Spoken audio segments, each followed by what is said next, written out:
தொடர்ந்து தாவேகா தொண்டர்கள் ஆகட்டும் ரொம்ப அஃபென்சிவான கமெண்ட்ஸ் தான் போட்டுட்ருக்காங்க. ஆபாசமாக சித்தரிக்கிறது,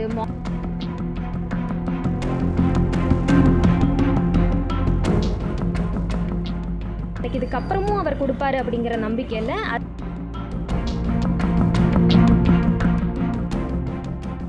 இவங்க மறுபடியும் வந்துட்டு கரண்டியை கொடுக்கக்கூடிய ஒரு நிலையை தான்.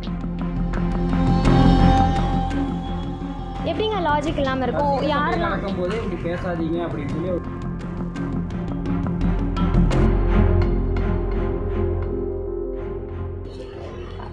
நான் கடந்த 3 மாத காலத்துக்கு முன்பாக தாவேக்காலிருந்து வெளியேறியிருந்தேன். தாவேக்காலிருந்து வெளியேறின சமயத்திலிருந்தே தொடர்ந்து தாவேகா தொண்டர்கள் ஆகட்டும் ரொம்ப அஃபென்சிவான கமெண்ட்ஸ் தான் போட்டுட்ருக்காங்க. ஆபாசமாக சித்தரிக்கிறது, மார்ஃப் பண்ணுறது, தேவையில்லாத அவதூறுகளை பரப்புறது, இந்த மாதிரியான ஒரு செயல் தான் தொடர்ந்து நடந்துகிட்டே இருக்குது நான் வெளியேறின காலம் தொட்டே. நானும் வந்துட்டு தாவேகா தலைவர் திரு விஜய் அவர்கள் ஏதாவது ஒரு அறிக்கை வாய்மொழியாகவோ இல்லாட்டி வந்துட்டு அறிக்கை எழுத்து வடிவிலையோ கொடுப்பாரு அப்படின்னு நானும் எதிர்பார்த்துட்டே இருந்தேன் இந்த 2 மாத காலமாக.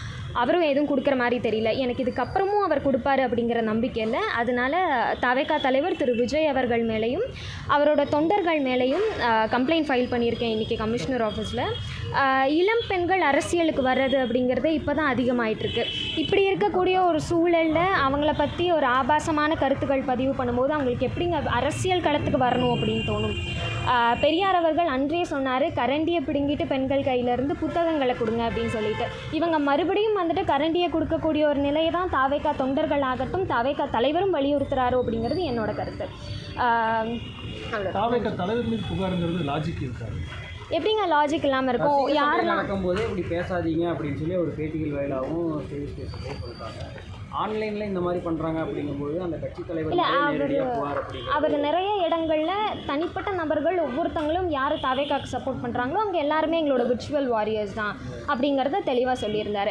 அண்ட் நான் அவர் கட்சியிலேருந்து வெளியேறின காலம் தொட்டு நிறைய பெண்கள் ஐடியாலஜிக்கலாக நாங்கள் ஸ்டாண்ட் எடுக்கிறோம் அப்படிங்கிற பட்சத்துக்கு அவங்க ஆப்போசிட்லேருந்து நாகரிகமான ஒரு அரசியல் விவாதத்தை தான் நாங்கள் எதிர்பார்க்குறோம். ஆனால் அது இங்கே நடக்கிறதில்ல அப்படிங்கிறது தான் உண்மை. ஸோ அதை கண்டித்து அவர் விர்ச்சுவல் வாரியர்ஸ் மேலே அவர் ஏன் ஒரு அறிக்கை கூட வெளியிட மாட்டேங்கிறார் அப்படிங்கிறது எங்களோட கேள்வி. விளம்பரத்துக்காக வைசாலி இந்த மாதிரி பண்ணுறாங்கிற மாதிரி விளம்பரத்துக்காக நிச்சயமாக இல்லை. எங்கள் அரசியல் களத்தில் நேர்மையான நியாயமான விவாதங்களை எடுத்து வச்சா அது அட்டென்ஷன் சீக்கர் அப்படிங்கிறது இல்லை இல்லையா? இப்போது நீங்கள் உங்களை விமர்சனம் பண்ணுறீங்க. பொதுவாகவே ஒவ்வொரு கட்சிக்காரங்க எதிர்கட்சிக்காரங்க விமர்சனம் பண்ணுறது சோசியல் மீடியாவில் இருக்குது. எதிர்கட்சிக்காரங்களை நியாயமான விமர்சனங்கள் நாகரீகமான விமர்சனங்கள் எடுத்து வைக்கிறது அப்படிங்கிறது ஃபைன் தான். நாங்களும் வந்துட்டு கருத்தியல் ரீதியான விமர்சனங்களை தான் எடுத்து வைக்கிறோம். ஸோ நாங்கள் எடுத்து வைக்கும் போது அதுக்கு பதில் தெரியல அப்படிங்கிறதுக்காக நீங்கள் நாகரிகம் அல்லாத ஒரு கருத்துக்களை வெளியிடுறது அப்படிங்கிறது தவறான விஷயம் தானே.